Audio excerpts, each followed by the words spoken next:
Hello viewers, நாங்களுடைய Lakshmi. நீங்கள் பார்த்துருக்கிறது 0% update back to back நிறைய மகாசங்கமம் ரிலேட்டடான அப்டேட்ஸ் வரும் போலையே அப்படிங்கிறது தான். பட் இந்த அப்டேட்டில் ஒரே சிம்பிளான ஒரே லைனில் வர்றது கோவிலுக்கு போகிறாங்க.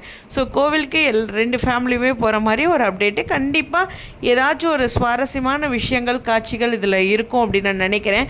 அதே சமயம் இந்த மகா சங்கமம் அழகேக்கு பூஸ்டப் பண்ணணும் டிஆர்பி அப்படிங்கிறது தான். சேம் டேலே எடுத்திருக்காங்க ஷூட். அது பார்க்க தெரியுது. காலையில் பார்த்தீங்கன்னா டீ கடை ஷாப்பில் வேறு காஸ்ட்யூமில் எல்லோரும் இருக்காங்க. பிரவீன் மினட் சாருடைய காஸ்ட்யூம் மட்டும் பாருங்கள். டேரக்டரோட டெக்னிக்கல் டீம்லாம் சேம் காஸ்ட்யூம்லேயே இருப்பாங்க. இன்றைக்கி டேயில் ஷூட் வந்து பரபரப்பாக போயிட்டுருக்கு. ஸோ எனக்கு தெரிஞ்சு 2 வீக்ஸ் மகாசங்கமம் வரதுக்கு சான்சஸ் இருக்குது அப்படின்னு நான் கெஸ் பண்ணுறேன். 5 நாள் போயிட்டு வர மாதிரி இன்னைக்கு கதிர் கூட சொல்லியிருப்பார் காட்சிகளில். அதாவது இன்றைக்கினா லாஸ்ட் எபிசோடில் அவர் சொல்லியிருப்பார்.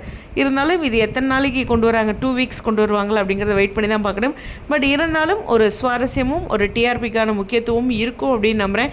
சாதாரண காட்சிகள் இருக்கும்போது 2 சீரியல் ஸ்லோவாக போகிற மாதிரி ஒரு ஃபீல் வந்துடும். அதனால் ஒரு ட்விஸ்ட் அண்ட் டர்ன்ஸ் கொடுத்தா நல்லாயிருக்கும். எனிவேஸ் வெயிட் பண்ணுவோம். அவங்க ஆல்ரெடி பிளான் பண்ணி எல்லாமே மூவ் பண்ணிட்டாங்க. பட் இருந்தாலும் மகா சங்கம் ரிலேட்டடாக நிறைய ஷூட்டிங் ஸ்பாட் அப்டேட் வருது அப்படிங்கிறது தான். அவங்க ஜாலியாக ஹாப்பியாக இருக்காங்க. எல்லோரும் ஜாயின் பண்ணி ஒரு சில காட்சிகள் எபிசோட்ஸ்லாம் எடுக்கும்போது ஒரு லைஃப் டைம் மெமரி தான் மகா சங்கம் பொறுத்த வரலும். ஆர்டிஸ்ட்டை வியூவில் சொல்லணுன்னா எனிவேஸ் வெயிட் பண்ணி பார்ப்போம். உங்களுடைய கருத்துக்கா ஸ்டேடியம்.